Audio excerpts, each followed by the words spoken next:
Okay, tunapozungumzia dhambi inamuua mtu kwa namna ya ukuu.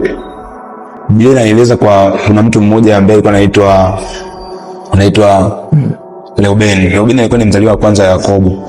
Na Reubeni alilala kwenye kitanda cha baba yake. Yaani alilala na mke mdogo wa baba yake. So then Reubeni, wakati mzee Yakobo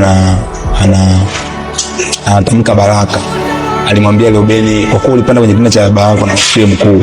Kwa hiyo dhambi ambayo inaifanya ndani ya mtu inaondoa ukuu. Dhambi inasababisha mtu asiwe mkuu. So kila mtu Mungu alimuumba aje kuwa mtu fulani ambaye ni mkuu au mtu fulani ambaye ni muhimu sana katika jamii. Dhambi inachokuja ukifanya ile ukiondoa hicho kitu ambacho Mungu alimwekea mwanadamu. Kwa hiyo Reubeni alitakiwa aje kuwa mtu mkuu, atakaye kuja kuwa mtu mwenye nguvu, alitakiwa kuja kuwa mtu mwenye yani mtu ambaye ataendeleza kizazi. Lakini Reubeni kwa sababu alifanya dhambi akaendelea kuwa kitu kama hicho. Lakini kitu kingine, dhambi inawatenga watu na uwepo wa Mungu.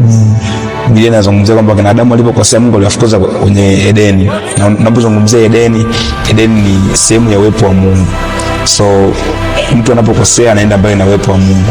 Kitu kingine, Biblia inasema mkono wa Mungu si mfupi hata usiweze kuokoa, na sikio lake si zito hata ziweze kusikia, lakini dhambi zenu zimewafarakanisha ninyi na Mungu.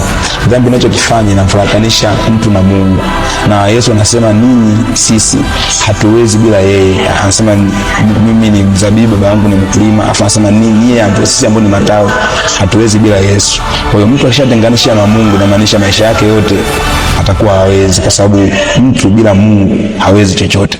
Kwa hiyo ndio dhambi inafanya hivi, inamtenganisha mtu na Mungu. Na mtu akishafuatana na Mungu hataweza kufanya biashara, hataweza kufanya maisha yake ya kawaida, hatafanikiwa kirahisi, kwa sababu amejitenga na Mungu.